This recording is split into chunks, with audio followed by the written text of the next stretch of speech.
प्राचीन समय की बात है। क्षीरसागर में त्रिकुट नाम का एक श्रेष्ठ पर्वत स्थित था। स्वर्ण, रजत, लौह से निर्मित उसके 3 शिखर थे। उसकी वैभवता और ऐश्वर्य को देखकर अनेक देवगण वहाँ निवास करते थे।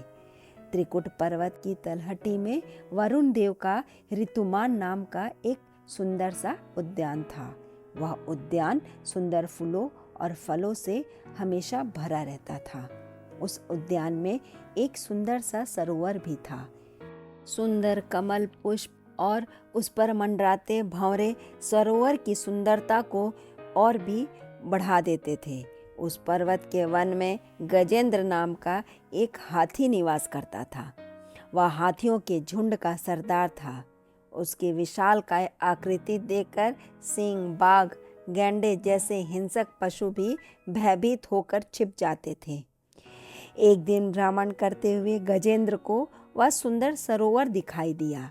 गर्मी की अधिकता के कारण वह पहले से ही बहुत व्याकुल था, अतः सरोवर को देख उसके मुख पर प्रसन्नता छा गई। वह सरोवर के जल में स्नान करने लगा। हाथियों को जल अति प्रिय होता है, इसलिए गजेंद्र उन्मत्त होकर जल में क्रीड़ाएं करने लगा। उसके इस कार्य से एक मगरमच्छ ने क्रोधित होकर उसका पैर पकड़ लिया। इस प्रकार अचानक हुए हमले से गजेंद्र बौखला उठा। फिर वह अपनी पूरी शक्ति लगाकर स्वयं को छुड़वाने का चेष्टा करने लगा, किंतु वह मगरमच्छ परम शक्तिशाली था। वह गजेंद्र को जल के भीतर खींचने लगा। अपने स्वामी को जल में फंसा देखकर अन्य हाथी भयंकर चिंगाड़ करते हुए उसे निकालने का प्रयास करने लगे, लेकिन वो अपने प्रयास में सफल नहीं हुए। गजेंद्र और मगरमच्छ पूरी शक्ति से एक दूसरे को खींच रहे थे। कभी गजेंद्र मगरमच्छ को बाहर खींच लेता तो कभी मगरमच्छ गजेंद्र के जल के भीतर ले जाता। इस प्रकार वे 1000 वर्षों तक रस्साकसी करते रहे। अंत में बल समाप्त होने पर गजेंद्र का शरीर शिथिल पड़ गया। इधर मगरमच्छ तो जलचर था। जल में रहकर उसकी शक्ति क्षीण होने का कोई प्रश्न ही नहीं था। वह बड़े उत्साह और बल से उसे जल में खींचने लगा। प्राण संकट में देख गजेंद्र सोचने लगा, यह मगरमच्छ रूपी काल लगता है जो मेरे प्राण हरना चाहता है। यह बड़ा बली है और सब की भांति मुझे निगलना चाहता है। अतः मुझे संसार के एकमात्र आश्रय भगवान श्री हरि की शरण लेनी चाहिए। जो प्राणी भगवान विष्णु की शरण में जाता है वे अवश्य उसकी रक्षा करते हैं। उसके भय से मृत्यु भी भयभीत हो जाती है। यह सोचकर वह श्री हरि के स्वरूप का चिंतन कर उनसे रक्षा की प्रार्थना करने लगा। हे गोविंद राख शरण, अब तो जीवन हारे, नाक कान डूबन लाग, सिंधु को पुकारे। गजेंद्र ने भक्ति पूर्वक श्री हरि की आराधना की थी, अतः भगवान श्री हरि गरुड़ पर सवार होकर तुरंत वहां प्रकट हो गए।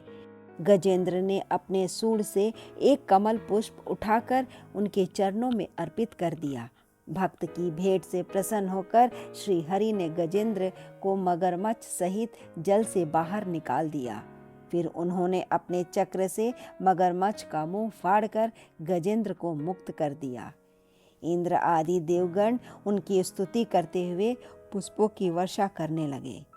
भगवान श्री हरि के स्पर्श से मगरमच्छ और गजेंद्र पशु रूप त्याग कर दिव्य स्वरूप में प्रकट हो गए। वे सुंदर वस्त्राभूषण से सुशोभित थे। उनके सुंदर और कांतिमय मुख्य सूर्य के समान प्रकाशित हो रहे थे। उनका यह दिव्य रूप देखकर देवगण आश्चर्यचकित हो उठे। तब देवराज इंद्र भगवान श्री हरि से बोले, प्रभु आपकी यह कैसी माया है? अभी कुछ क्षण पूर्व तक तो ये दोनों मगरमच्छ और गजेंद्र के रूप में एक दूसरे को समाप्त करने को उद्यत थे और अब दिव्य रूप धारण कर त्रिकुट पर्वत को आलोकित कर रहे हैं। दयानिधि कृपा बताएं, वास्तव में ये कौन है और इन्हें ये योनियां किस प्रकार प्राप्त हुई थी?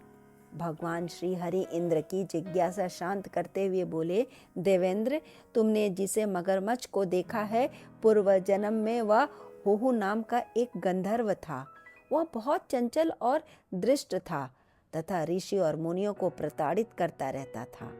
एक बार देवल नामक एक ऋषि सरोवर में स्नान कर रहे थे। उसी समय भ्रमण करते हुए वह वहां आ गया।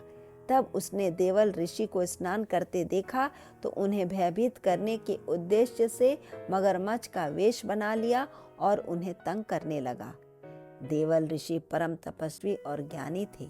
वे क्षण भर में जान गए कि यह हुहु गंधर्व है। उन्होंने क्रोधित होकर उसे मगरमच्छ बनाकर इस सरोवर में पड़े रहने का शाप दे दिया। शाप से भयभीत होकर इसने मुनि से क्षमा याचना की। तब देवल मुनि ने इसे वरदान दिया कि शीघ्र ही मेरे द्वारा इसका उद्धार होगा।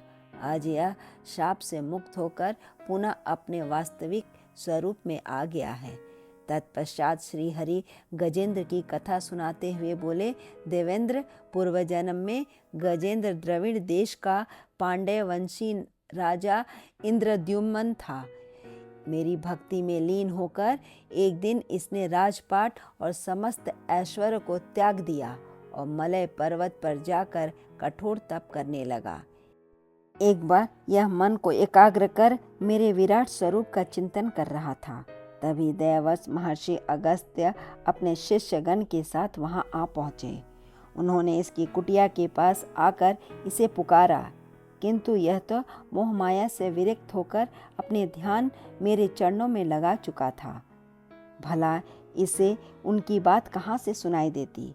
अगस्त्य मुनि ने देखा कि यह अतिथि सेवा न कर उनका तिरस्कार कर रहा है, तो उन्होंने क्रोध होकर इसे हाथी की योनि में उत्पन्न होने का शाप दे दिया। इसने उसे मेरा आशीर्वाद समझकर सहर्ष स्वीकार कर लिया। गज योनि में भी तो यह सतत मेरा स्मरण करता रहा और आज अपने शाप से मुक्त हो गया। भगवान श्री हरि की बातें सुनकर सभी देवगण उनकी जय जयकार कर उठे। तत्पश्चात भगवान श्री हरि की परिक्रमा कर हुहु गंधर्व अपने लोक लौट गया, जबकि दिव्य रूपधारी गजेंद्र को श्री हरि ने अपना पार्षद बना लिया। इस प्रकार भगवान के स्मरण मात्र से ही उसे उनका परम धाम प्राप्त हो गया। धन्यवाद। कहानी अच्छी लगे तो लाइक करें, सब्सक्राइब करें, शेयर करना ना भूलें।